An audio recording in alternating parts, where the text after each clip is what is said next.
আম্মা কোন তো এই পৃথিবীতে সবথেকে কঠিন তিনটা কাজ কি? কি তিনটা কাজ আমি তো পাই না, তুমি কও। প্রথমটা হইলো হাতিরে কোলে বসানো, 2 নাম্বার হইলো পিঁপড়া ঠোঁটে লিপস্টিক লাগানো, আর 3 নাম্বার হইলো পোলার বউ হয়ে শাশুড়িরে বুঝানো।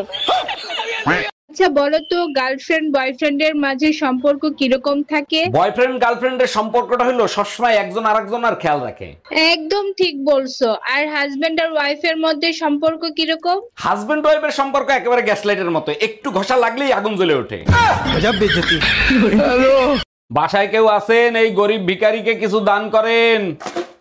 আপনি তো একজন সুস্থ মানুষ, আপনি খয়রাত করেন কেন? আর আপনাকে খয়রাত দিলে আমার কি লাভ হবে? আপনার জন্য অনেক দোয়া করব, আপনার অনেক ধন সম্পত্তি হবে, বাড়ি হবে, গাড়ি হবে। তাইলে এক কাজ করেন, এই দোয়াই আপনি আপনার নিজের জন্য করেন।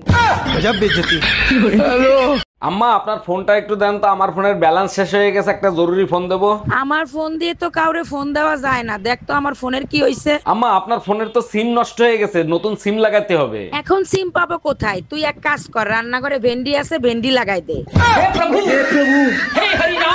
এই শুনছো, রমি ভাইয়ের একটা মাত্র ছেলে, তাও নাকি বিদেশ পাঠায় দিবে। শুনছি বিদেশে চাকরি করতে পাঠাচ্ছে না, লেখাপড়া শিখাতে পাঠাচ্ছে। আমি বুঝি না, ছেলে মেয়েদের লেখাপড়া শিখাইতে বিদেশ পাঠায় কেন? বিদেশের লেখাপড়ার মান ভালো, বিদেশের ছেলে মেয়েরা 15 বছরই নিজের পায়ে দাঁড়ায় যায়। বলো কি, এত দুর্বল? আমাদের দেশের ছেলে মেয়েদের তো 1 বছর হইলেই নিজের পায়ে দাঁড়ায় যায়।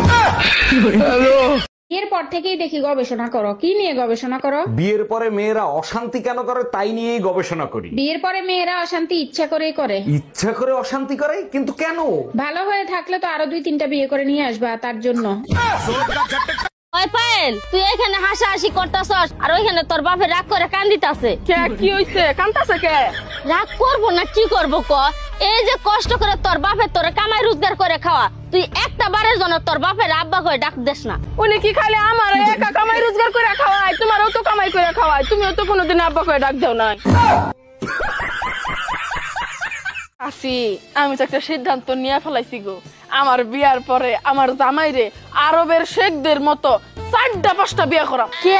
তুই খাল কাটে কুমির আনবি কে? কারণ আমার আশেপাশ দিয়ে আমার সুন্দরী 4-5টা পরীর মতো সতীন ঘুরঘুর করবো, আর আমি হমু আগো সর্দারনি। এই কি হয়েছে? মুখ ফুলাই বসে আছো কেন? কারোর সাথে ঝগড়া হয়েছে নাকি? দেখো, এমনিতেই মাথা খারাপ আছে, উল্টাপাল্টা কিছু বললে কিন্তু অঘটন ঘটে যাবে। মাথা তো তোমাদের বংশগত খারাপ। আমি চিন্তা করতেছি খারাপ জিনিস বারবার খারাপ হয় কি করে। যেই দিন তোমারে বিয়ে করে এই পাগলা গাড়াতে আসছি সেই দিন থেকে।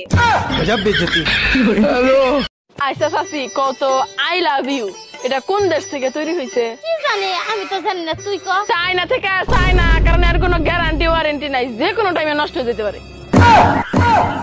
আইসা আম্মা, যখন আমি এই বাড়িতে নতুন নতুন বউ হয়ে আসলাম, আপনি না আমার পাগলের মতো ভালোবাসতেন, এখন ভালোবাসেন না কে?